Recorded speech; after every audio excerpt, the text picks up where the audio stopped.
Just as I make a video saying I like the Pokemon Crown Tundra expansion pack, it's a fine piece of DLC, maybe we're on the right track with the Pokemon franchise, they gotta go and pull this shit.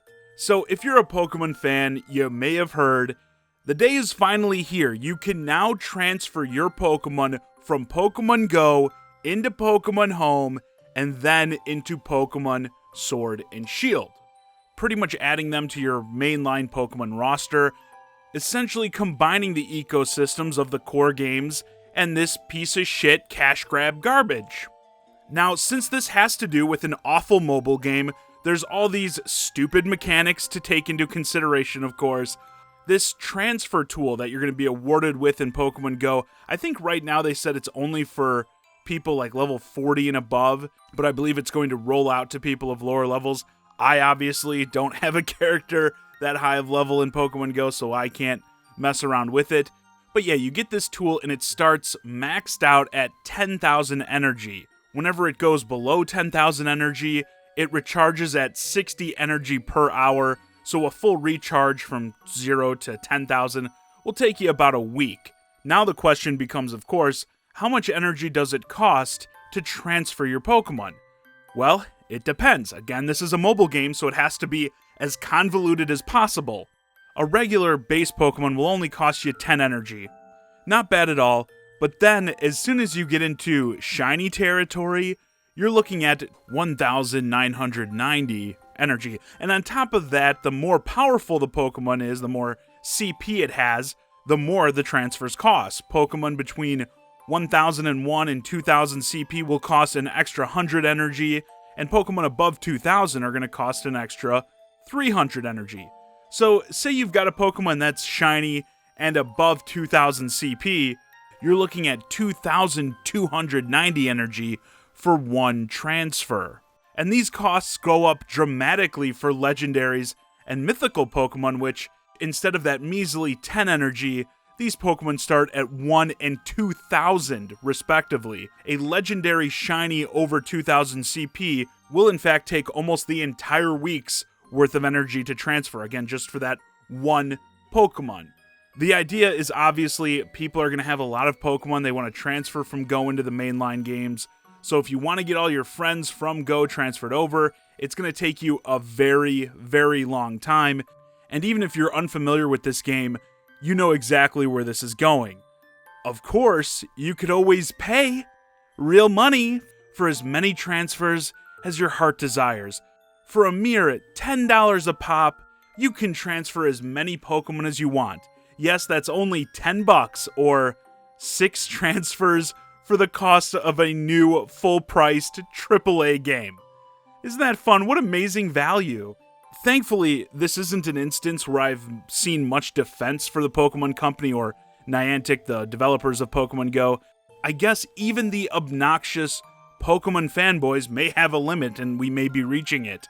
This is wrong for so many reasons. You're obviously doing the typical mobile thing. You make doing something as tedious and drawn out as possible. That's how pretty much all these mobile games go. You could literally be transferring Pokemon for years if you have a ton, like a bunch of shiny legendaries and that you want to bring over. So of course they make sure to milk you if you want this done with any sort of expediency. They don't even try to hide it behind like some BS grind or anything like that. I believe you can get some of the paid currency from like specialty things like doing gym battles, defending gyms and that, but even there you have a cap at how much you can get per day, so it's not like there's really much of a way to work around either paying or waiting a really long time to transfer all your Pokemon.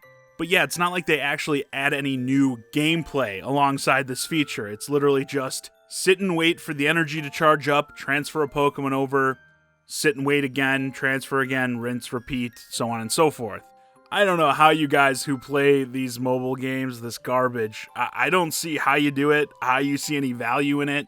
And I also think it's just dumb to combine ecosystems between, say, a mobile game like Pokemon Go and, let's say real games like Sword and Shield.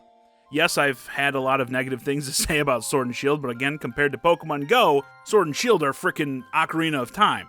But yeah, I don't at all like the idea of tying games together in this way, Because for one, you're just asking for stuff like this, to be exploited by these practices. But also, the whole value of, say, shinies, legendaries, and the like. Now, I'm no expert in Pokemon Go, but is there like a lot of difference in terms of the time it takes to find and catch, say, a shiny legendary Pokemon than it does in the mainline games? Because if so, it's really going to feel like a slap in the face to those who are like shiny hunting legendaries in the actual Pokemon games. Like when I was looking this stuff up on Twitter and seeing what people were saying about it, I saw one guy freaking out about it, the whole time it takes and the price of the transfers, and he specifically mentioned all his shiny legendaries in Pokemon Go and all the money he spent on raid passes, whatever those are, to get them. So it's like, can you get a hold of a bunch of shiny legendaries quickly or quicker than the ages it takes to get them in the mainline games by essentially spending a lot of money? Again, this is something those of you who are more familiar with both the mainline Pokemon games and Pokemon Go can probably shed some more light on. But it's like, if I got a shiny legendary legit in the Pokemon main games, and now people are just dumping countless shiny legendaries that they just spent a bunch of money to get in Pokemon Go, I'd be pretty pissed. Once more, I don't know how all that works, but I see someone on Twitter talking about the money it cost him to get all his shiny legendaries, and my ears perk up a little bit. I wonder how all that works. And this also extends to like the Pokemon IVs and essentially, min-maxing your Pokemon stats.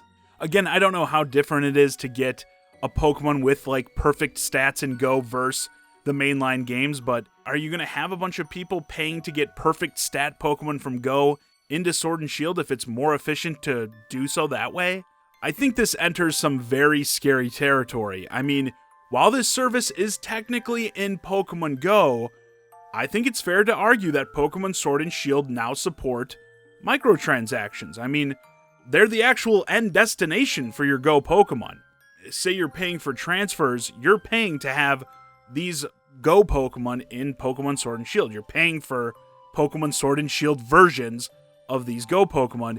And once you open that can of worms, start flirting with microtransactions, typically that's not a good sign for things to come. So not only do I think this whole thing sucks, another instance of the Pokemon brand, I think, just being sullied, it's really getting sad in my opinion, but I'd also be very concerned with where things go from here, with not only Go, but the mainline series as well. This is far from the only shenanigans we've seen with it. I mean, all the crap with the DLC, Home itself, and them trying to twist your arm to get you to pay for that overpriced subscription. If I was a big Pokemon fan, I'd be very worried about where things are going to go from here. Anyway, with that, this video's a wrap. Let me know your thoughts on this fun new way to pay to get your Pokemon from Pokemon Go into Sword and Shield. What do you think of this system and its price structure, the time and energy costs of everything? And do you think this is worrisome in terms of the future of the mainline games? Hey guys, I hope you enjoyed this discussion of the Pokemon Go transfer tool. If you're new to the channel, please consider subscribing. And if you want to keep the conversation going, hit me up on Twitter at JohnnyZakari. And join my Discord, ChiGuy and Friends, both in the description below. And as always, thanks for watching.